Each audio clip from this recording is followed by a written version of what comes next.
Korea Utara adalah satu-satunya negara di dunia yang melarang penduduknya untuk meninggalkan negara tanpa izin sebelumnya kepada pemerintah. Tindakan tersebut dianggap sebagai sebuah pengkhianatan oleh pemerintah Korea Utara.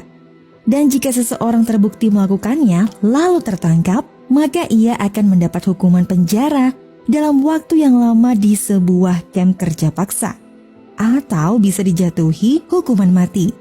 Bahkan untuk sekedar berpindah dari wilayah satu ke wilayah lain, di dalam negaranya saja merupakan hal yang sangat sulit dan diatur secara ketat oleh pemerintah karena memerlukan berbagai dokumen dan perizinan. Oleh berbagai organisasi yang ada di dunia, Korea Utara dianggap sebagai negara dengan catatan hak asasi manusia terburuk yang tak ada tandingannya sampai saat ini. Bagaimana melarikan diri menjadi hal yang sulit di Korea Utara?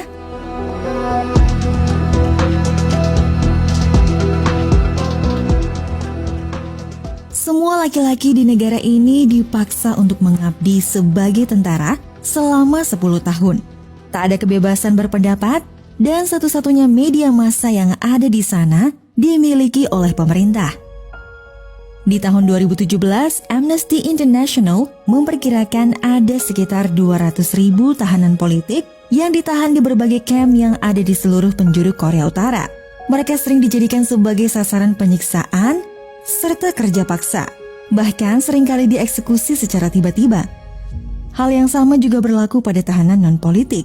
Seseorang bisa dimasukkan ke dalam penjara hanya karena memiliki hubungan dengan pelaku kejahatan. Seperti halnya dalam kasus yang baru-baru ini diungkap oleh Departemen Luar Negeri Amerika Serikat mengenai seorang anak berusia 2 tahun yang dimasukkan ke dalam penjara di tahun 2009 hanya karena orang tuanya tertangkap akibat ketahuan memiliki sebuah Alkitab yang dianggap sebagai barang selundupan. Semua media asing dan berbagai konten dari dunia luar telah dilarang keras di Korea Utara selama puluhan tahun, dengan berbagai hukuman yang diberikan pada siapapun yang tertangkap menyelundupkan konten tersebut dan menyebarkan atau menggunakannya. Hukumannya bisa berupa penjara seumur hidup, bahkan hukuman mati. Korea Utara adalah satu dari 4 negara di dunia yang secara rutin mengeksekusi tahanan di hadapan publik. 3 negara lainnya adalah Iran, Arab Saudi, dan Somalia. Orang yang ingin berkunjung ke negara ini juga akan sangat sulit mendapat izin untuk masuk. Dan kalaupun diizinkan, maka akan mendapat pengawasan yang sangat ketat sepanjang waktu. Para pengunjung biasanya hanya boleh melihat apa yang ingin ditunjukkan oleh pemerintahnya saja.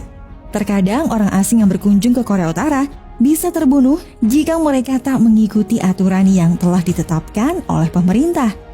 Hal ini terjadi pada warga negara Amerika Serikat bernama Otto Warmbier yang mengunjungi Korea Utara sebagai turis di tahun 2016. Ia ditangkap setelah diduga mencuri sebuah poster propaganda dari sebuah tembok di hotel tempatnya menginap. Atas dugaan tersebut, Otto dijatuhi hukuman 15 tahun di kamp kerja paksa. Dia kemudian dikembalikan ke Amerika Serikat setahun kemudian dalam kondisi vegetatif dengan sedikit penjelasan, dan beberapa hari kemudian Otto pun tutup usia.